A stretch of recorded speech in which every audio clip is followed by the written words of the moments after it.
നമസ്കാരം. മലയാളി വാർത്തയിലേക്ക് സ്വാഗതം. തിരുവനന്തപുരത്തെ കോവളം ബീച്ചിന്റെ തീരത്തായി വൻതോതിൽ കടൽ ചുഴി എന്നറിയപ്പെടുന്ന ജെല്ലി മത്സ്യം അടിയുന്നു. ഇന്നലെയാണ് കോവളത്തെ ലൈറ്റ് ഹൌസ്, ഹവ ബീച്ചുകളിൽ വയലറ്റ് നിറത്തിലുള്ള ഇവ വ്യാപകമായി അടിഞ്ഞത്. ഓണച്ചുറി എന്നും നാടൻ പേരിൽ അറിയുന്ന ഇവ സാധാരണ ഓണം കഴിഞ്ഞോ ഓണ സീസണിലോ ആണ് അടിയാറെന്ന് നാട്ടുകാർ പറയുന്നു. തീരത്ത് അടിഞ്ഞ വയലറ്റ് നിറത്തിലുള്ള ഇനം മനുഷ്യർക്ക് ഹാനികരമല്ല. ജെല്ലി മത്സ്യത്തിനൊപ്പം മറ്റു ചില ഇനം മത്സ്യങ്ങളും ചത്ത് കരയ്ക്കടിയുന്നതായി തീരത്തെത്തിയവർ പറയുന്നുണ്ട്. ഇത് മറ്റെന്തെങ്കിലും തരത്തിലുള്ള മാറ്റങ്ങൾ കടലിൽ സംഭവിക്കുന്നതുകൊണ്ടാണോ എന്നുള്ള പഠനങ്ങൾ നടത്തണമെന്ന ആവശ്യവും ഉയരുകയാണ്. കടലിൽ ഇത്തരത്തിലുള്ള മാറ്റങ്ങൾ അത് അവഗണിക്കരുത് എന്നുള്ള ആവശ്യവും ജനങ്ങൾ ഉയർത്തുന്നുണ്ട്.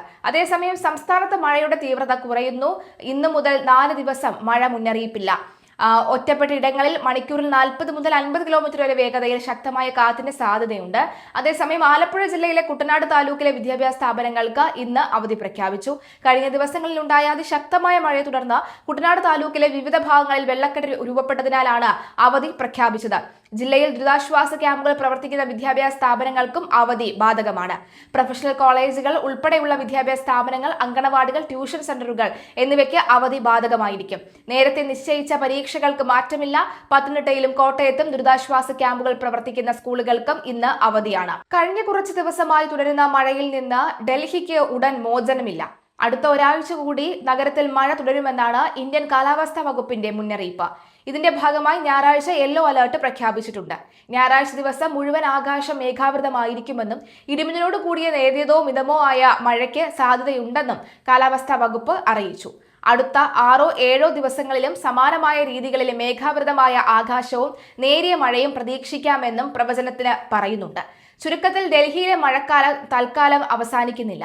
ശനിയാഴ്ചയിലെ കണക്കുകൾ പരിശോധിക്കുകയാണെങ്കിൽ രാവിലെ 8:30 വരെയുള്ള കണക്കുകൾ പ്രകാരം ഡൽഹിയിലെ പ്രധാന കാലാവസ്ഥ നിരീക്ഷണ കേന്ദ്രമായ സഫ്ദർജംഗ് ഒബ്സർവേറ്ററിയിൽ 1.1 മില്ലിമീറ്റർ മഴയാണ് രേഖപ്പെടുത്തിയത്. അന്നേ ദിവസം രേഖപ്പെടുത്തിയ കൂടിയ താപനില 35.1 ഡിഗ്രി സെൽഷ്യസ് ആയിരുന്നു. ഇത് ഈ സമയത്തെ സാധാരണ താപനിലയാണ്. കുറഞ്ഞ താപനിലയാവട്ടെ സാധാരണയിലും 1 ഡിഗ്രി താഴെ 26.2 ഡിഗ്രി സെൽഷ്യസ് ആയിരുന്നു. അന്തരീക്ഷത്തിലെ ഈർപ്പത്തിന്റെ അളവ് 65%-നും 92%-നും ഇടയിൽ മാറിമറിഞ്ഞു. കനത്ത മഴ പെയ്തെങ്കിലും താപനിലയിൽ വലിയ മാറ്റങ്ങൾ വന്നിട്ടില്ലെന്ന് ഇത് വ്യക്തമാക്കുന്നു. വരും ദിവസങ്ങളിലെ മഴ താപനിലയിൽ മാറ്റങ്ങൾ വരുത്തുമോ എന്ന് കണ്ടറിയണം.